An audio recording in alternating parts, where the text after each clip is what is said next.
안녕하세요. 4월 3일 수요일 마이드라에 오신 여러분들을 환영하고 축복합니다.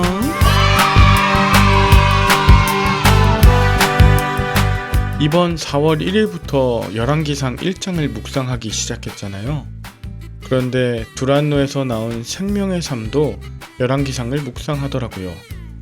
이 생명의 삶은 굉장히 유명한 분들이 설교하기도 하시고 방송 퀄리티가 높아서 마이드라와는 비교할 수 없을 정도로 조회수가 높지만 개인적으로는 본문을 해석하는 신학과 자신에게 적용하는 묵상 방법에 있어서 큰 차이가 있음을 발견하게 되었습니다.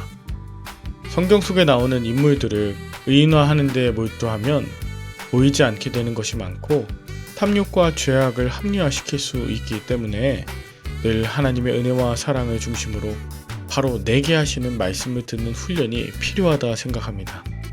그래서 여러 형편 중에도 이 마이드라가 저에게 그리고 여러분들에게 하나님이 직접 하시는 귀한 말씀으로 들리게 되길 바라는 마음 담아 오늘의 마이드라를 힘차게 시작해 보도록 하겠습니다. 자, 출발!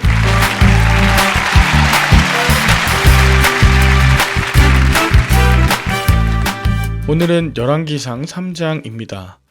지난 2장까지 솔로몬은 자신의 정족들을 제거하였고 오늘 본문 1절엔 애굽의 왕 바로와 더불어 혼인 관계를 맺어 그의 딸을 맞이하고 다윗성에 데려다 두고 자기의 왕궁과 여호와의 성전과 예루살렘 주위의 성의 공사가 끝나기를 기다렸다 합니다. 솔로몬이 애굽의 왕 바로의 딸과 더불어 혼인 관계를 맺었다 하는데요. 이건 주변의 강대국과 사돈 관계를 맺으면서 결혼 동맹 정책을 펼쳐나가는 것이 솔로몬의 주된 정치 방법이었다, 이것을 알 수 있어요. 솔로몬의 이름은 샬롬과 마찬가지로 평화라는 뜻을 갖고 있습니다.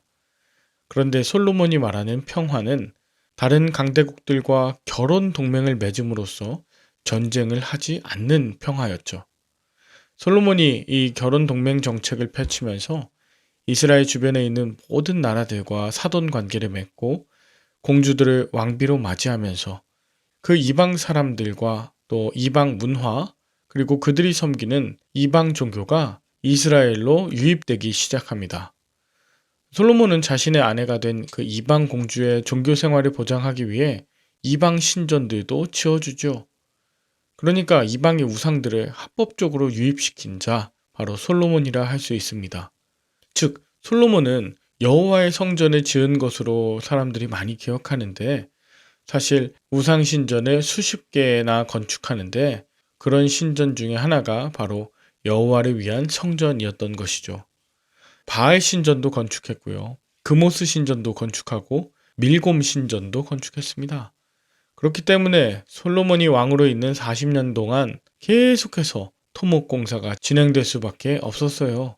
그런데 만약 우상을 섬기는 이방 신전들을 짓지 않거나 폐쇄하게 되면 그 이방 나라와 외교 관계 또 경제 협력 이런 것들이 다 중단되기 때문에 이스라엘은 경제적 위기를 당할 수밖에 없었죠. 그래서 결국 솔로몬은 이 이방 신전들을 그냥 내버려 둘 수밖에 없게 되었던 것입니다. 자, 2절에 보면 여호와의 이름을 위하여 성전을 아직 건축하지 아니하였으므로 백성들이 산당에서 제사하였다고 합니다. 이 산당은 높은 곳이라는 뜻으로 가나안 사람들이 자신들의 신을 섬기던 장소였습니다. 그런데 가나안에 들어간 이스라엘 사람들이 오히려 가나안 사람들의 영향을 받아 산당을 예배 장소로 삼아 하나님께 제사를 드렸다는 것입니다. 하나님께 드리는 제사는 원래 성막에서 드려야 했습니다.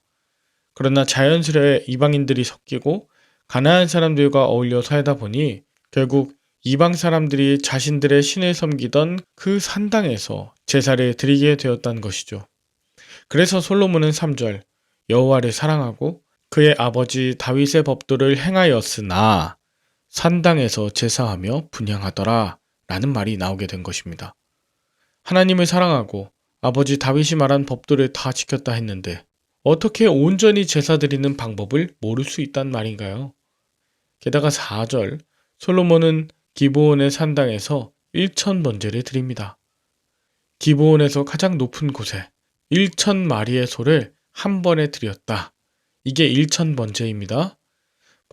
원래 번제는 자신의 죄악을 회개하며 한 마리의 소를 드리는 것인데 솔로몬은 1,000마리의 소를 번제로 드렸습니다. 솔로몬이 이 1,000번제를 드렸을 때 어떤 광경이었을까요? 말드라를 들으시는 분들은 아시겠지만 레위기 1장에 의하면 번제는 제사를 드리는 사람이 직접 하는 것입니다.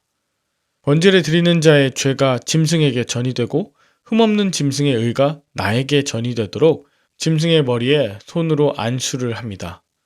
그리고 짐승을 잡고 가죽을 벗기고 각을 뜨는 모든 것은 이 제사를 드리는 당사자가 직접 해야 했던 일입니다. 그런데 솔로몬이 이 번제를 직접 거행했을까요? 제사장이 하지 않았을까? 제사장은 번제 때 그 피를 제단에 뿌리는 일만 합니다. 솔로몬이 단 한 마리조차 직접 잡지 않았을까 하는 것과 또 하루에 1,000마리를 모두 태우는 이 어마어마한 일들을 한다고 했을 때 여기에 동원되었을 사람들, 여기에 동원된 1,000마리의 소가 그 일들을 다니는 것에 대해 상상해 보십시오. 저 기분 높은 산당에서 1,000마리의 소가 타며 발생하는 그 연기를 본 백성들은 그 자체로 엄청난 압도감을 느끼지 않았을까요? 한번 상상해 보십시오. 그런데 저는 몇 가지 질문이 듭니다. 왜 1,000마리의 소를 바쳤습니까? 왜 1,000번째인지, 그것이 누굴 위해서 또 무엇을 위한 것이었는지 생각을 해보게 되었습니다. 오늘날에도 교회에 보면 1,000번째 헌금 드리시는 분들 계시죠. 같은 금액을 한 번 한 번 해서 1,000번 드리는 것, 그건 솔로몬의 1,000번째 헌금과 같지 않고 신학적으로도 문제가 있는 거예요. 저는 목회자들이 앞장서서 1,000번째 헌금을 거두는 일을 중단했으면 좋겠어요. 이제 5절에 1,000번째를 드린 기브온에서 밤에 여호와께서 솔로몬의 꿈에 나타나십니다. 그리고 내가 너에게 무엇을 줄까 구하라 했다 하십니다. 이에 솔로몬은 9절에 백성들을 올바로 재판하기 위해 듣는 마음을 종에게 주사 선악을 분별하게 해달라고 간구하죠. 여기서 듣는 마음은 하나님의 말씀을 듣는 것뿐 아니라 백성들의 소리를 듣는 것입니다. 그랬더니 하나님이 솔로몬에게 지혜를 주시고 또 구하지 않은 부귀와 영광까지 주시겠다고 하셨답니다. 그리고 15절 솔로몬이 깨어보니 꿈이라 하죠. 그러나 솔로몬은 이 꿈으로 인해서 예루살렘으로 가서 또다시 번제와 감사의 예물을 드리고 모든 신하들을 모아 그 꾼 꿈으로 인해 잔치를 벌입니다. 아마도 내가 1,000마리 소를 드렸더니 하나님께서 지혜와 부귀와 영광을 주겠다고 하셨다는 그 꿈 이야기를 계속하지 않았을까요? 솔로몬이 꾼 꿈이니까 솔로몬이 이야기하지 않고는 다른 이들은 모를 이야기입니다. 그렇다면 솔로몬은 무엇을 위해서 다른 사람들에게 자신이 지혜와 부귀와 영광을 받았다는 이 꿈 이야기를 하고 있는 것일까요? 스스로를 드러내고 자랑하는 것, 이 모습 나에게는 없는지 한번 돌아보시면 좋겠어요. 그리고 이후 유명한 솔로몬의 재판 이야기가 16절부터 28절에 나오는데 시간 관계상 간략하게 말씀드리겠습니다. 창기 두 여자가 한 아이를 데리고 왕에게 옵니다. 여기 솔로몬이 아니라 그냥 왕이에요, 계속. 들어보니 밤새 한 아이가 죽고 또 한 아이가 살아남았는데 그 아이가 서로 자신의 아이라고 주장하는 두 여인이 솔로몬 앞에 왔다는 것이에요. 이에 솔로몬이 칼을 가지고 오라고 합니다. 그리고 칼로 25절 산 아이를 둘로 나누어 반반씩 나누어 가지라고 하는 겁니다. 반으로 나누면 반반씩 갖는 게 아니라 애를 죽인다는 거죠. 그때 그 아이의 친모가 제발 아이를 죽이지 말라고 간구했고 솔로몬은 그렇게 간구한 자가 친모이다라고 해서 아이를 주었다 합니다. 이것을 솔로몬의 지혜로운 재판이라 하지만 사실 살아있는 아이에게 칼로 반으로 잘라 죽인다고 하는 것, 이게 지혜일까요? 오히려 아이를 죽이지 말라고 엎드려 간구한 그 아이의 엄마가 지혜로운 것 아닐까요? 중요한 건 마지막 28절. 온 이스라엘이 왕이 심리하여 판결함을 듣고 왕을 두려워하였으니 이는 하나님의 지혜가 그의 속에 있어 판결함을 봄이더라 라고 하는 것입니다. 온 이스라엘 백성들이 왕에게 찬사를 보낸 것이 아니라 지금 왕을 두려워했다고 하고요. 또 왕이 하나님의 지혜로 판결한다고 하는 그런 생각 때문에 두려워하고 있다는 것입니다. 여러분은 오늘 본문을 통해 무엇을 느끼셨나요? 우리는 흔히 솔로몬이 1000번째 드리는 것을 부러워합니다. 그리고 부와 명예 또 성공과 지혜를 위해 1000번 헌금을 드리면서 솔로몬이 받은 그 모든 것을 받길 간구합니다. 그러나 실상 1000마리의 소를 드릴 수 있는 부자 세상에 몇 없죠. 모두가 솔로몬과 같은 왕이 아니고 또 그렇게 1000마리를 드릴 필요도 없습니다. 그저 자신의 죄를 위해 흠없는 한 마리 양이나 소면 충분합니다.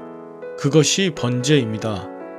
그러니까 돈이 많고 권력 많은 왕만 더 축복받고 부유한 부자는 더욱 재산이 많아지며 판결할 권리를 갖고 있는 판사가 어떤 방법으로 판결을 하더라도 그저 백성들은 두려워할 수밖에 없는 이 힘과 권력을 추구하는 세상에 저와 여러분들이 살고 있습니다. 정말 하나님을 경외하며 두려워하는 지혜로운 자 되도록 우리의 탐욕, 허풍, 교만 이 모든 것 다 내려두고 한 사람의 예배자로 진심으로 번제를 드리는 제사자로 하나님 앞에 섰으면 좋겠습니다. 함께 기도할까요? 하나님 아버지, 우상과 돈, 명예와 권력, 그리고 칼을 두려워하지 않게 하옵소서. 오히려 하나님을 두려워하며 하나님을 경외하게 하옵소서. 나를 스스로 드러내고자 나를 높이며 자랑하는 모습이 있습니다.